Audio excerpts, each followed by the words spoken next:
What's up guys, I'm James from the Great Gambino channel, and today I'm going to be playing the Gallery 6-Element Air World teaser. This is just a glimpse of a game that was a Kickstarter game that's on the way. It does use, I believe it's going to be using the Razer Hydra and other things like 6sense Stem system, which are basically, they give you different points, positional points that you can track to your body.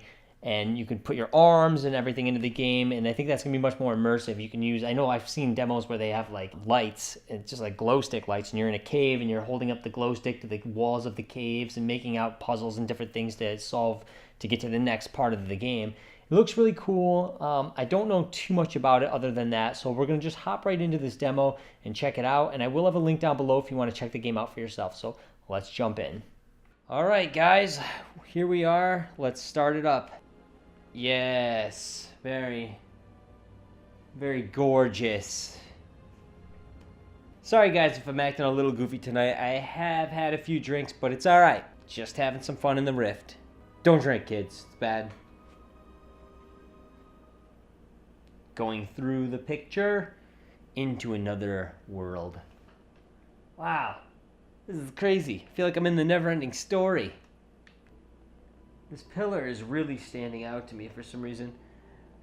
When you guys get your dev kit 2s or your consumer version Rift, you're going to notice that simplistic things mesmerize you. And I don't know why. It could be the way they pop out so much and the way they look like real objects that you'd see in your everyday life. But there might be something big happening and you'll stop and look at like the railing to a staircase and you'll be like, wow, this is unbelievable. Just things that have no really wow factor to them if you would see them on a normal screen, but when you see them in the headset, you can't stop staring at them. If you guys go back and watch my video of Affected, there's a part where somebody's getting sawed apart. They're literally getting massacred and they're screaming in pain, and the developer probably wanted you to focus on that. But instead I was focusing on, where am I? I was focusing on some coiled up barbed wire because it just popped out at me and it was so amazing looking. A couple seconds later I went up to a film reel that was on a shelf and I stop and I stare at it for a while because it looked so real. And when I watched the video later from the Fraps recording, it doesn't look like anything really impressive. So you guys are probably wondering, why was I so impressed by it? But it just was hanging off the shelf and it just stood out to me. Like this, for instance, right here. This window is broken up into layers. You have the outside metal frame, then you have the glass, and then you have the foreground design that's inside of the glass. And that's all very relevant that there's separate layers to me right now. And it's very close to my face as well, as far as like these little ring screws. And it's just really, you could appreciate it on a different level than when you play a game in any other way. Oh, you gotta hit that A button here. Ha! I'm a pirate. Whoa. Whoa. All of the areas that I'm walking around and going into, they give you the sense that you're in there. Like I do feel like I'm in this little room flipping around.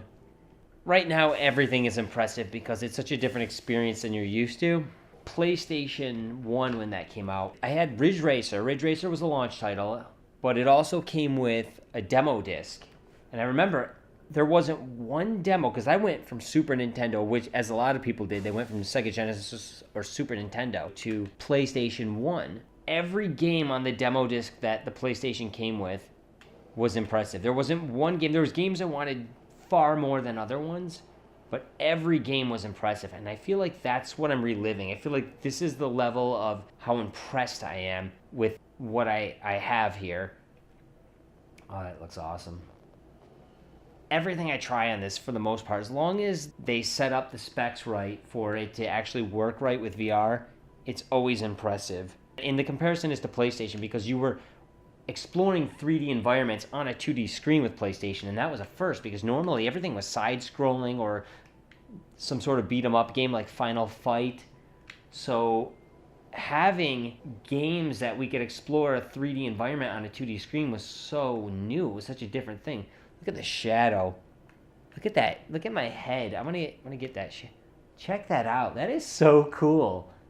Oh, I mean, picture playing a multiplayer game with people that have the stem system all over the body and they move around like real people. It's going to be really cool when people are ducking and popping out at corners and hiding behind things. You could see where the tilt and all the other movements work. You can even turn your face. That's crazy. But when you press forward, it does nothing. When I move far to the left or right, it stays locked. That's because there's no positional tracking, so that'll come with dev kit too. And this is another thing like I was talking about earlier with the window and with the pillars. The front of the telescope is so close to my face and there's so much depth to the other end of the telescope, and the object itself is so massive. It's incredible. It really is. It's the map to One-Eyed Willie's treasure. Whoa. Do you guys know what this means? It means the demo's over. Thanks for watching. Hit the like button. I'll see you guys in a couple days. Peace.